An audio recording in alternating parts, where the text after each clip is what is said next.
Whoa, hey, hi. What's up? Autumn dropping in here for the first time. Weird, wild.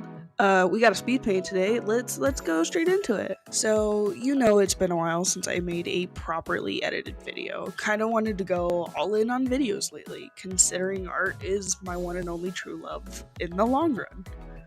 But today, we're designing a Prism girl. Oh, what Prism? To start off, let's give the world building for Prism, for dummies. In this world, the government pays people to become magical girls with these crystals called prisms. This amazing idea was made by Genji Ninja OWM. Their playlist of all their Prism videos will be in the bio below. So please make sure to go check that out. They're amazing. I love them. With this in mind, we're making a magical girl. I've been wanting a character design challenge lately, considering that character design is actually what I'd like to do for a living, that and like keyframe animation, but that's a whole different story, So I opened up my Pinterest and took the first two pictures that I saw for inspiration, which was these. So we went for a boxing butterfly. Now, as you can hear the giggle, I know that's not really how the themes work in the Prism world, or rather, it does not sound like those would go together, quite frankly. But dumb the theme down to butterfly and move on. I'm begging you, let's do this all together. But I struggled a lot with her first draft. If you look in the corner of the screen, you'll see it was 2 a.m. Another sleepless night, totally fine, whatever. I'd rather be sitting up, talking to myself and trying to fight with this stupid drawing than roll around for hours because insomnia is a bitch. Anyways, as I struggled throughout the draft, I stopped halfway. I was hating the direction it was going, and I went and found a butterfly to base her off, which I should have done in the first place, but I don't know. I was tired. It was 2 a.m. So I went with the giant African swallowtail. They're the most poisonous butterfly on the planet. Don't go eating this big guy. This helped a lot with the color palette as well as the weapon, actually, so I was able to get a draft that I hated. But I finally finished a draft. This was her. Look at her. She's stupid. Well, I love the concept of the draft per se. It was too frilly and it was too flowy. She didn't get the boxer point across, so I looked up like those boxer cloaks, like the flashy things boxers wear when they walk out. And I did end up using that. I think the biggest thing though that I immediately went and changed is that she didn't look old enough.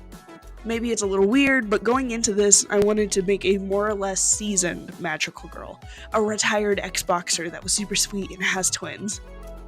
Don't ask me why those were the exact details that first came to mind, but they were. So the first thing I went and redid was a shoulders up shot for the sake of figuring out her face and her hair. Those were the biggest things I had problems with from her original draft.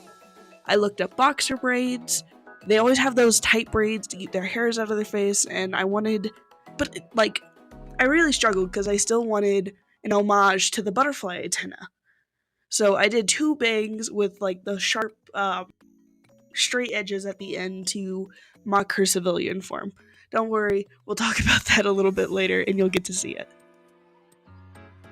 I rounded out and I softened her face, added some wrinkles, and I was beyond happy with how it came out. And so going from there, that meant we moved on to the full outfit.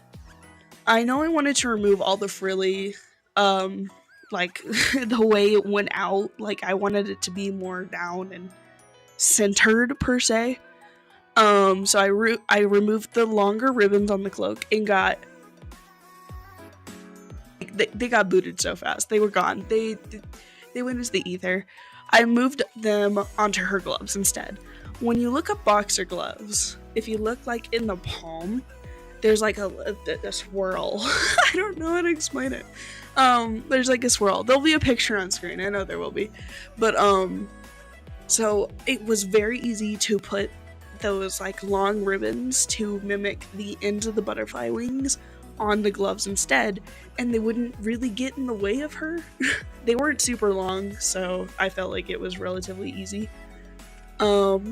But outside of keeping the top relatively simple, I gave her stockings to mimic the butterfly wings with some spots. I was really happy with how she was turning out. I say spots as if you can see the colors yet. Don't worry, we'll get there. I promise. I'm a little ahead of myself. The next thing I wanted to check was the silhouette. With character design, being a character design artist for so long, the biggest thing is checking your silhouettes. I did notice her pose did not do her a lot of justice in this, but the OG silhouette compared to the final is much better and reads boxer better. Much more thick, firm, it wasn't so frilly. The next stop was putting the silhouette next to one of the Prism girls, like the canon ones. Obviously, I picked Kasumi for this. Katsumi? This motherfucker. For the sake of this test. And like I said, while the pose didn't do any favors, I still feel like she read well enough next to a canon silhouette. So, on to the color drafts. Like I said, when picking the butterfly, it really helped figure out the colors for me. Because this butterfly had so little colors, and I only had 2 options for the primary and the accent colors. With the Prism universe, there is a primary color, and the saturation of that defines the power level, or at least that's my understanding. And while her primary color isn't super saturated, her accent color is. We went brown and yellow to match the butterfly. We used 3 shades of yellow for this. One for the metal accents, like the spikes on her gloves and the butterfly on her belt. And then we used one for the boxer cloak trim, like the outer sides and whatnot. And then the gloves and the hair matched. So, please let me know if I completely misunderstood the color standards. Genuinely, I was going based off my understanding. And I know that I could have been wrong. I do admit if she was wrong, but she's gorgeous and I love her, so I don't know what you want from me. It's a little late for that now. But with that, the colors were finished, and I was happy with how she came out. Going into a little bit more of like her as a magical girl. The spikes on her glove can cause numbing or paralysis, but she is a personal choice. Never stabs anyone with them. I drew them a bit bigger than they probably would be realistically for the sake of like the aesthetic of looking big and scary. And then I left her like big toe out on both of her socks. I genuinely thought it would look cool.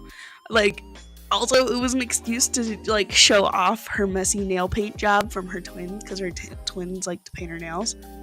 But say hello to Chisara. Chisara, I really hope I'm saying my own character's name correctly. Which means to change or improve, keeping the butterfly theme of transformation. As far as like her personal story, she is a retired ex-boxer, which is, I feel like I brought that up earlier. I can't remember if I did now. She used to fight dirty and that only played matches where she was paid to win and the other was paid to lose. So, like those matches where everybody benefits and everybody who made bets on actual raw skill benefited. She was in it for the money, despite originally joining for the thrill of the fight and enjoying the challenge that was boxing. But when she had kids and her wife started working from home, she's a lesbian because I said so, she decided to quit such a sketchy business. Being at home so often and not wanting to bring her family into what could potentially go wrong, she had to quit. She wanted to put her family first. She wanted to hang out with her family more often because boxing took a lot of her time. But she still wanted to be making enough money to ensure her kids' future. So she joined the Prism business. It's not like she hates being a magical girl, but saying she likes it would be generous. But she loves her wife, and she loves her kids, and she would do anything for them. And I'm sure the speed paint already started at this point, but we're ending with a rendered piece I did of her. What are the chances I'll draw her again? Unfortunately, pretty low. But who knows? If y'all like her enough, maybe she'll make a comeback. Maybe I'll do some more stuff on her. But I hope y'all are ready for more videos like this. I really have a lot of things planned, including a Pokemon challenge with a few of my friends. I thought it was silly, like the 100 Pokemon in 10 minutes challenge or whatever it's called. I loved it. I thought it was hilarious.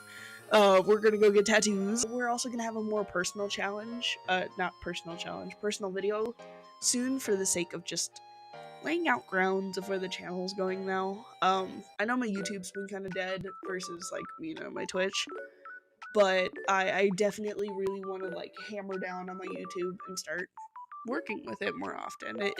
I do enjoy making YouTube videos and editing, like genuinely I do. As it stands, I am mostly live on Twitch Tuesday through Saturday. I hope y'all would check that out. Thank you guys so much for the support, and for those of you who don't know, I do have an official Discord where you can check out everything below. You can watch me draw live and play silly games, and sometimes you'll get to see me and my friends hang out. That's always tons of fun. I hope you all enjoyed. I don't know how to end this. I'll see you next time. Bye bye.